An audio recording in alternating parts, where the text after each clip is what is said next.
So there you have it. That was an absolute heavyweight fight, dude. I mean, just back and forth, it felt like when it came to momentum in this game, but Ohio State gets it done in the Cotton Bowl, punched their ticket to the national championship to face Notre Dame.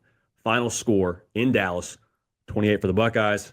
A dramatic way to get that last seven. Texas, 14. So just some thoughts on this game. We'll give you a reaction. We'll give you our 2 cents on how we think Ohio State looked in this one and our thoughts on Texas coming out of this thing. But before we get to that, make sure you're subscribed right here to the On3 YouTube channel. You'll notice now, if you've seen our content before, typically we're in a studio, got a nice glass wall behind us, the On3 logo. That's not happening right now because Nashville is currently covered in snow.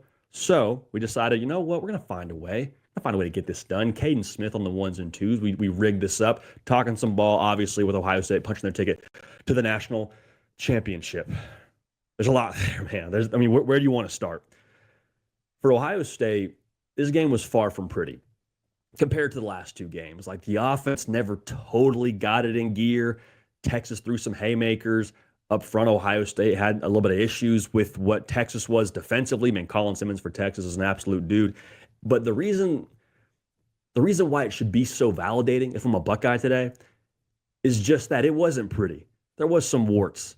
There's a part of this that was a little bit clunky and ugly and unorthodox. You kind of had to will your way through this one. And if you rolled into that game against Notre Dame, just scoring 40 against everybody and blowing the doors off everybody, I wonder how well that would serve you. Not saying it's a bad thing, but I wonder how well it would serve you. I don't think it serves you quite as well as the showing you had in this game, having to really earn it against a good Texas team. We'll talk about them in a second. But that first drive, man, it felt like Ohio State was about to blow the doors off Texas. That's the way it felt. I mean, it was a quick series from the defense from Ohio State. Will Howard gets the rock. Darts down the field. Quinshon Judkins punches it in, and you're kind of like, okay, this feels very familiar. This feels very, very reminiscent of the other two playoff games we've seen from this Buckeye outfit. And from there, man, they just, like kind of what I said, they just struggled to totally put it into gear.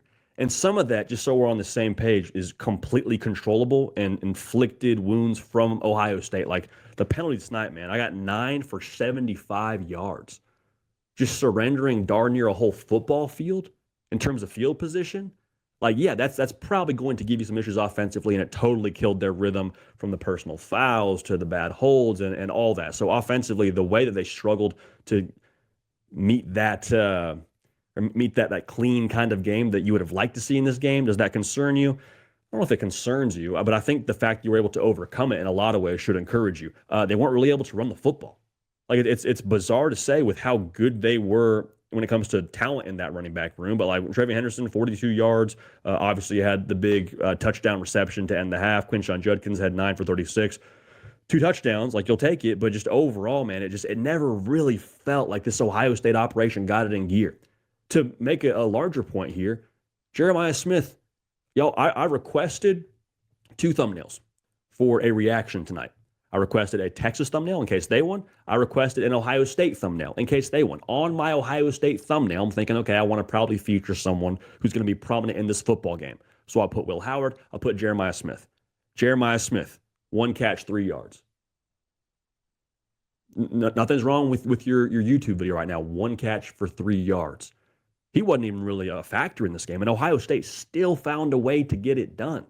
Again, give Texas a lot of credit for how they were able to combat this Ohio State offense, especially in the first half. But like for them to be able to overcome all of those imperfections and to still win this football game in a close fashion now, that makes Ohio State extremely dangerous because to me, that's their calluses from the Michigan loss, from the Oregon loss, starting to show some dividends, starting to show that they learned from those losses, learned from those moments where, let's call a spade here. In those close games, there's a lot of things you could point to as to why Ohio State didn't win. If I want to put a blanket statement on it, though, I think it's because they got tight. Like, I think Ohio State in those games against Oregon and Michigan kind of felt the pressure, probably felt the pressure of what they were supposed to be in the preseason to some extent, and weren't able to finish the job. Now, was that 100% the case? I don't know, but that's the way that it felt to me. And as this game progressed, as Texas starts driving, and we get into the second half, and it's like, hey, this is not a real football game on our hands here. Ohio State never got tight. Ohio State never lost their composure, never felt like they were totally out of whack or out of sorts. Like they stayed composed, kept chipping away, stuck to their game plan.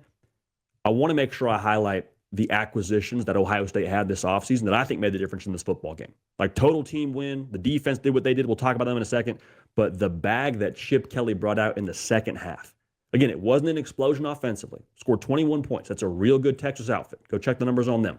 To be able to manufacture some offense, get a little bit tricky with it. The Will Howard run on a short yardage that darn near popped for a touchdown. That same drive, you got Emeka Egbuka coming across the formation. That picks up big yardage, or a chunk play, if you will, in the red zone. Like all those things where it was like, man, this is a game where the margins are going to be real thin. Got a really talented outfit in Texas on the other side. I can't say that enough. You're not just going to be able to play matchup football and win. And for Chip Kelly to show up big in that spot and to earn that paycheck, man, as an OC, like that in itself, I thought was phenomenal, timely, poetic. That's why you hired him. In that same breath, Will Howard, man, how many times have we sat here and said, in the preseason, that is, hey, if Will Howard can be X, if Will Howard can do this, Ohio State won a national championship. This was that game where Will Howard had to do that. And it's not like he, threw for 400 yards, but I mean, guy put on a show going for darn near 300, 289. The pick is bad. He responded from that well. Threw for a touchdown, probably could have thrown for two if Carnell Tate's able to snag that one. Like, cannot say enough good things about Will Howard in a spot where they take away Jeremiah Smith. You don't have the run game going. You have a bunch of NFL dudes that are going to, future NFL dudes on the other side for Texas, to be able to stand and deliver when your team needs it the most, man. Like, Will Howard should feel extremely validated internally for all that he has done since getting to Ohio State. And in this moment, man, being like, okay, they were right to take me. I was right to pick them. This is the spot now where I made the difference in a lot of ways. Now, speaking of making the difference, that defense, dude, I mean, I was so impressed by the plan from Jim Knowles tonight, because when you play a really elite play caller like Steve Sarkisian, and you know he's going to have you on your toes and kind of doing some tricky stuff and the eye candy and all that, it's real easy to, I think, try and get vanilla, trying to get basic. Ohio State didn't get that. They were aggressive. They were exotic. They imposed their will. They did not change who they were in this spot.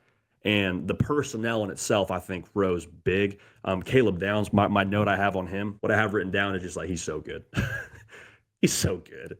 Like the pick to seal it was phenomenal. But what he did all playoff long, what he did in this game specifically, along with that secondary, they just gave that Texas receiving core issues they couldn't separate. And that gave the defensive front for Ohio State the opportunity to get home as much as they did and to force pressure on a Quinn Ewers. Sound familiar? Yeah, that's what happened in the Rose Bowl. So I want to make sure we kind of close our Ohio State thoughts. We got a few more Ohio State thoughts, but close our Ohio State thoughts on the defense. There may not have been a more poetic way for that game to end than a Jack Sawyer strip sack fumble going 80-plus yards all the way to the house, because of who that dude is, because of all that he's endured, and because of the way that he was really, quite frankly, from what I could gather, the emotional, thermostat for that Ohio State football team, at least on defense. Like, what do we remember Jack Sawyer for in the context of this 2024 season? Think about the flag plant thing, right, at Michigan. Or Michigan coming to Ohio State, I guess, and planting their flag in Columbus. And he's the guy grabbing the flag, making a scene. And a part of you, when you watch that, you're like, hey, man, get a hold of yourself. I know there's a lot of folks on the socials that don't have a dog in the fight saying, oh, man, sore loser, whatever. Don't let him beat you if you don't want that happening. And I hear that, but like for Jack Sawyer to lose to Michigan as many times as he did, and to see that happen, and to feel the emotions he felt, and to have gone through the darkness of all those losses, and to draw a line in the sand in that moment, and then for him to make a play like this to send Ohio State to the national championship. Holly Rowe and Ryan Day said at postgame, he's an Ohio State legend, 110%. That play will live forever in any and every Hall of Fame that has to do with Ohio State. 110%. Like that dude, that's the stuff that would be the ending to the Jack Sawyer, maybe the 2024 Ohio State season movie. You'd see in the credits afterward, Ohio State went on to win the national championship, but that would be the climax of the film, is Jack Sawyer scooping and scoring after all of this Ohio State team had been through, after all he'd been through, after him being the face of what Ohio State had been through. Cannot say enough good things. Last thought on Ohio State, and we'll get to Texas. Ryan Day, I mean, all that he's been through, we could talk about that ad nauseum. We have talked about that ad nauseum. One thing that stood out to me about him, obviously, there's the emotion during the game. He's fired up. His team finds a way to get it done. But in that post-game interview with Holly Rowe, there was I don't know if y'all felt this, but I couldn't help but feel a little bit like watching Ryan Day. He was excited but not content. That's kind of cliche to say out loud, but I think it holds true for Ryan Day. Like, he knows what the deal is. He's happy to go to the national championship. He's been to the national championship before, lost that game. Like, he's very much so, I think, still dialed into what they have to accomplish. I think this Ohio State team is still dialed into what they have to accomplish because of Ryan Day, because of their shortcomings. And in large part, I think that is what the Michigan gift has been. There's no way to sugarcoat losing to Michigan, but going back to this well one more time, the traits they have acquired from those losses, the calluses they have developed to not be able to get too low or get too high because of the experiences they've had throughout the course of this season. That matters, and that's, I think, what national title teams, in addition to ridiculous talent, which Ohio State has, are made of. So for Ohio State, they're punching their ticket. They will play an alumni of Ohio State and Marcus Freeman, the head coach for Notre Dame, here in a matter of a few short days. I cannot wait for it. I want to give us a few thoughts here on Texas because I think that game in itself deserves it. They were just making it work on offense. Like, no Matthew Golden for the duration of this game, pretty much, except for a couple plays there. Had a big catch, obviously, towards the end of the game. Isaiah Bond, again, relatively not a factor. They were just making it work against the best defense in college football. And I know Quinn Ewers is going to catch a lot of flack, and he probably should based on some of the mistakes he's had this year and the inconsistencies. But, like, your leading receiver was a running back with 59 yards, man. Like, that's not a recipe for success. So I think Texas, for the way that they battled in that game offensively and found a way to stick around and continue to fight, this is a lot about Steve Sarkisian and that football team. This is a lot about him as a play caller, and this is a lot about what they have internally as a culture. Steve Sarkisian has built a really freaking good defensive line, dude. Like, Texas fell short in this one. It was not because of that defensive front. They did their job. They were flying around. They were aggressive.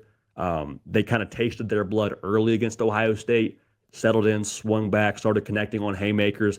I left super impressed with them, and I was super impressed, I think, at a macro level, how Steve Sarkisian has built that roster with some real deal functional strength in the trenches. They're going to be, I think, a force now on the line of scrimmage for a long time, and that's going to put them right back in this spot.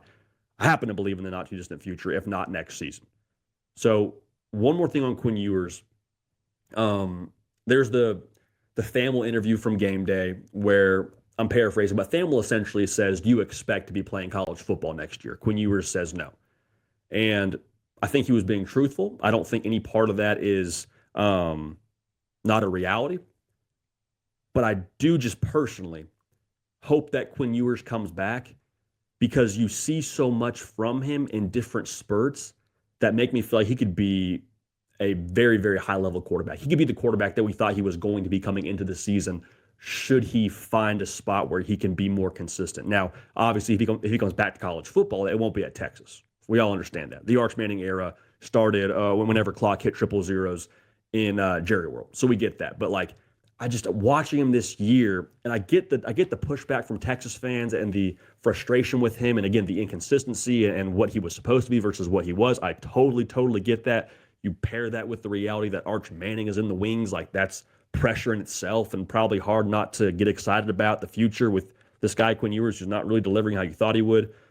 But just, I mean, the guy's a freaking warrior, and I wonder a little bit. I was talking to Caden Smith about this, and he brought up a great point. It's like, you wonder a little bit if we won't at some point in time, in maybe the next month or so, hear about Quinn Ewers and his health maybe not being quite as solid as we thought he was in these spots. He hasn't been healthy for a while, but, like, you just wonder what level he's playing at, because he doesn't really look like himself, or the guy that we saw in Tuscaloosa last year, or the guy we saw early on this year in Ann Arbor. So all that's to say, I hope he goes back to college. I hope he finds a spot where he can ball and be consistent, because we see flashes. I mean, did a lot tonight. I know the pick is bad. I know the forced fumble, ended up losing the game, and the strip sack, all that.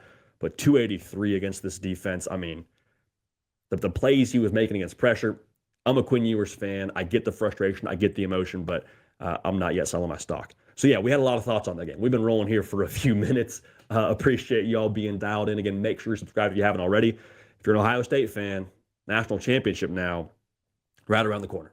Right, what? I mean, by the time you're seeing this, probably like less than 10 days, potentially. I mean, if it's past midnight, but bottom line, man, we're so fired up. We will be in Atlanta to cover this game. So another reason to be subscribed. We appreciate y'all. We love y'all. We're going to keep this party rolling, and we will see y'all next time.